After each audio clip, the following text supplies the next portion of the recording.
നിന്റെ അടുത്ത് പല തവണ ഞാൻ പറയട്ടുണ്ട് ഇമ്മാതിരി സാധനങ്ങളൊന്നും വലിക്കല്ലെന്ന്.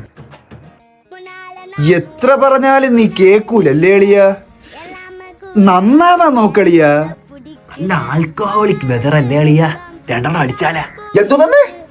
എടാ, നിന്റെ ഈ വൃത്തികെട്ട ശീലങ്ങൾ നിർത്താതെ നീ രക്ഷപ്പെടൂല. അറ്റ്ലീസ്റ്റ് നീ എന്നെയെങ്കിലും കണ്ടുപണി. നിങ്ങളിപ്പോൾ വിചാരിക്കും ഇവനെ പോലെ ഒരു കൂട്ടുകാരനെ കിട്ടിയത് എൻ്റെ ഭാഗ്യമാണെന്ന്. ശരിയാണ്, ഇവന് കുടിയില്ല, വലിയില്ല, യാതൊരുവിധ ദുശീലമില്ല. പക്ഷേ ചെറിയൊരു പ്രശ്നമുണ്ട്. അളിയാ, ഇവിടെ ഒരു പെണ്ണിന്റെ മണം. അളിയോ, ഒരു കിട്ടില്ല ചൊരക്കളിയോ. ഞാൻ കേറി അങ്ങ് പിടിക്കട്ടാ. നീയൊരു പെണ്ണായിരുന്നെങ്കിൽ നിന്നെ ഞാനങ്ങ് കെട്ടിയേനെ. എന്റെ പൊന്നളിയാ, നീ ദൈവം പെണ്ണ് കെട്ടല്ലേ അളിയാ? ആ പെണ്ണ് ചത്തു. എന്നാ പിന്നെ ഞാൻ നിന്നെ കേട്ടോ. എന്നാ പിന്നെ ഞാൻ അങ്ങോട്ട്.